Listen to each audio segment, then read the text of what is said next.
Hey, how's it going, everyone? I wanted to give you guys a outlook, at least my perspective, on what I see in gold and silver. So basically, essentially the main metals that I do trade or watch going into next week. So when it comes to silver, or I guess we'll start with gold. So when it comes to gold, you can see that we are relatively pretty bullish, right? So if I just change this to, let's say, a daily look where we take a look on both sides. So let's just have one side with no indicators and one side with indicators, right? So GLD is the ETF of gold shares, whereas GC right here to the right side is gold futures. So when taking a look as to what's going on, you could see that the larger picture is bullish, right? So it just means that we are pushing up, catching a pullback, right? Potential higher low, pops up higher, never validated the higher low because we never really cleared out this high level.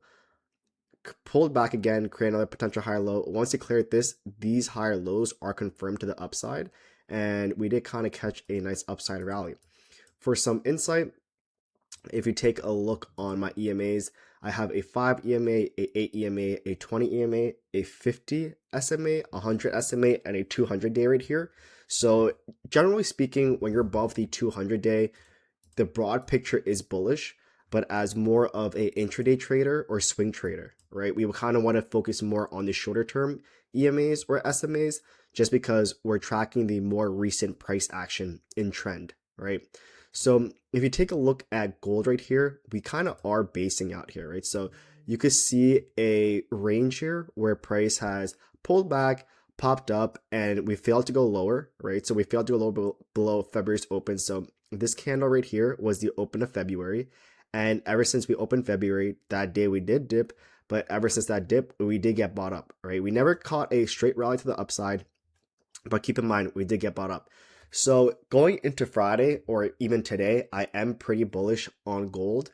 If we could break above this 4640.92 level, if we take a look on the after hours, oops, I don't have after hours turned on for this one. But if we take a look on this chart right here, if we do take a look at the after hours, we are rallying already. So you could see that once Globex opened around here, we did gap up a little bit from Friday's range and we are continuing the rally. So we are pretty bullish. I think the next level I'm looking for is a hold above this 476 area. And if we do hold above that, I honestly see room all the way to all-time highs. Let's take a look at silver before we end this recap, or at least this little view right now.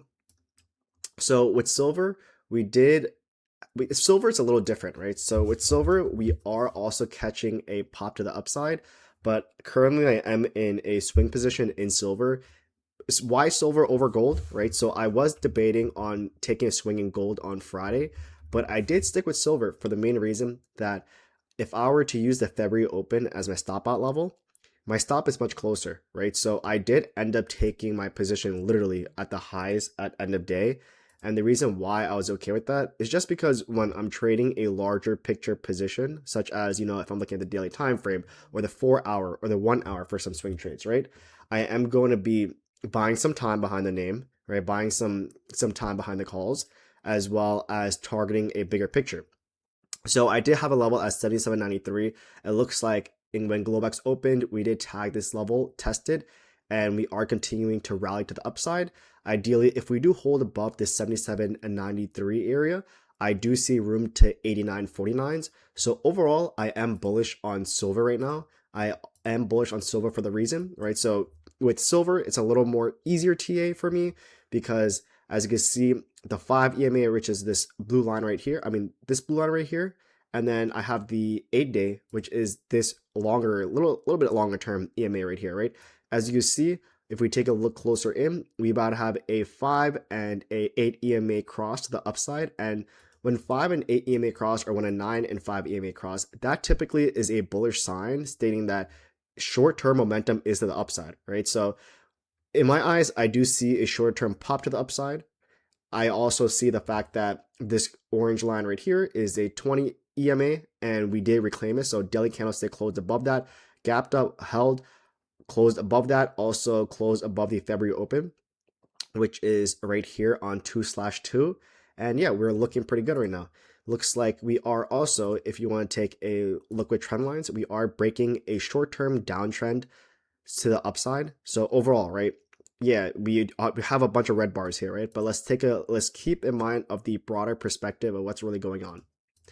Broader perspective, we are bullish, right? We are bullish. There's nothing bearish about this chart. Yes, we did catch some consolidation here, but after that 20 EMA reclaim, in my eyes, and the 5 and the 8 EMA crossing to the upside, things are looking pretty bullish for my end. So if I am looking for any day trades tomorrow, again, I'm looking for any hold of 77.93 for a pop back up to the upside around 89.49.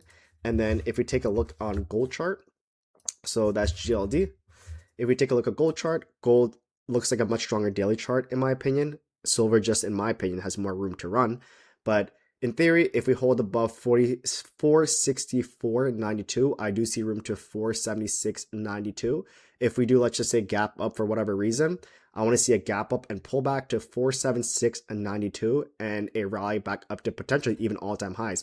Are we going to hit all-time highs in one day? Honestly, very unlikely unless there's a data event, because statistically speaking, with the average trading range on a certain day, you don't typically see such a large move like this happen, right? Because like when you saw this capitulation move, this was just basically moving too fast to the upside, so we did catch 2 crazy days. But if you look at the prior few bars, right? Let's take a look. You look at you're trading from 57 to 68, right? 10-point move, right? The prior day, you're trading from 56 to what? 64-point move, right? What about this day? I'm guessing this is a 4-point move as well. 46 to 51, another 5-point move, right? So 4 to 5-point move, 10-point move on the Friday, but in general, ATR is looking around 4 to 5 points, right? Typically, we're not going to push an extensive amount unless something really major, like major catalyst really happens. But aside from that, these are my levels I'm looking into following into next week, at this coming up week. And yeah, I am short-term bullish on gold and silver, and we shall see where things end up. If I do end up taking a position, I will, give you guys an update on that. But as of now, I'll catch you guys next time.